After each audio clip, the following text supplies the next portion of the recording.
Oke, jadi di sini kita bakal memperkenalkan diri terlebih dahulu sebelum kita masuk ke video intinya. Nama aku Zain dan di sebelah kiri aku ada Bintang, di sebelah kanan aku ada Rival dan sebagai kameramen ini ada Aya. Ya, kita berempat akan mencoba menjelaskan tentang tema yang akan kita bawa dalam video ini. Tonton terus sampai habis, jangan sampai di skip karena ini ilmu dan ilmunya bakal sangat-sangat bermanfaat. Stay tune. Oke, jadi yang pertama-tama aku akan jelasin dulu apa sih pengertian nikah dalam agama Islam. Jadi nikah sendiri itu berasal dari bahasa Arab ya, yang berasal dari kata nakahayan kahu, nikahan, yang artinya perkawinan. Dan dalam agama Islam sendiri nikah itu ada aturannya dan ada landasan kenapa harus dianjurkan untuk menikah bagi yang mampu. Untuk landasan atau ayat yang menjelaskan tentang pernikahan ada di surat Ar-Rum ayat 21 yang berbunyi A'udzubillahi minasyaitonirrajim Bismillahirrahmanirrahim. Wa min ayati an khalaqalakum min anfusikum azwajan litaskunu ilaiha wa ja'ala bainakum mawaddah wa rahmah inna fi dzalika laayatul liqaumin yatafakkarun, yang artinya dan di antara tanda-tanda kebesarannya ialah Dia menciptakan untukmu istri-istri dari jenismu sendiri supaya kamu cenderung dan merasa tentram kepadanya, dan dijadikannya di antaramu rasa kasih dan sayang. Sesungguhnya pada yang demikian itu benar-benar terdapat tanda-tanda bagi kaum yang berfikir. Nah, materi yang selanjutnya yaitu ada tentang hukum pernikahan dalam Islam. Pelaksanaan hukum pernikahan dalam Islam telah diatur oleh syariat dan tidak semua kondisi mewajibkan seseorang untuk menikah. Berikut beberapa hukum pernikahan dalam Islam serta kondisi yang berhubungan dengan hukum tersebut.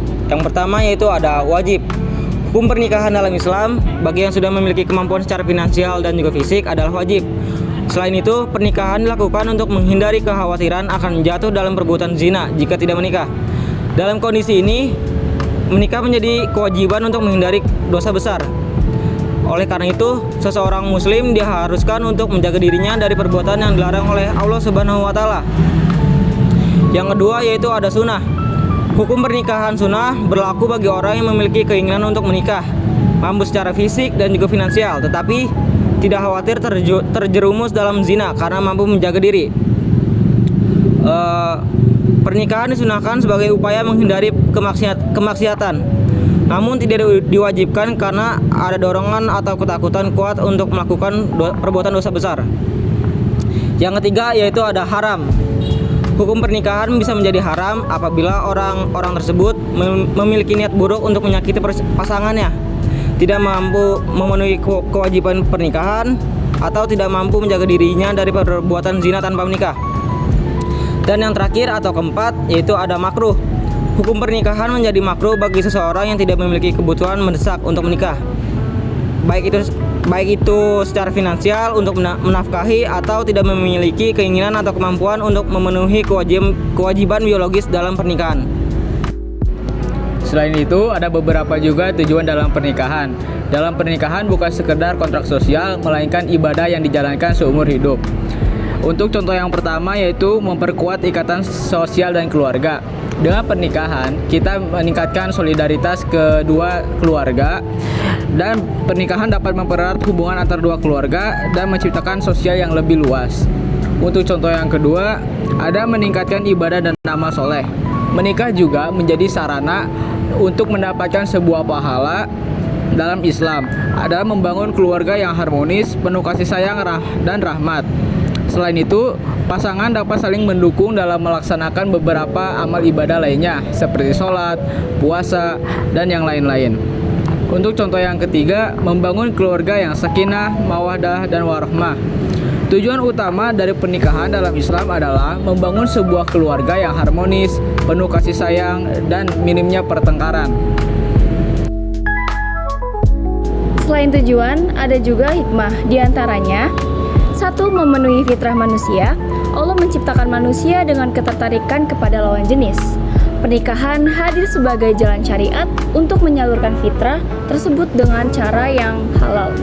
Kedua, menjaga dari kerusakan moral. Tanpa ikatan pernikahan, hawa nafsu bisa membawa pada zina dan perbuatan menyimpang. Pernikahan menjadi solusi agar manusia terjaga dari perilaku yang merusak. Poin ketiga, mewujudkan ketenangan jiwa. Pernikahan menghadirkan rasa cinta, kasih sayang, dan ketentraman sebagai firman Allah dalam Quran Surat Ar-Rum ayat 21. Poin keempat, melanjutkan keturunan. Dengan menikah, lahirlah generasi yang beriman dan cerdas untuk meneruskan syiar Islam dan menjaga keberlangsungan umat. Sekian, wassalamualaikum warahmatullahi wabarakatuh.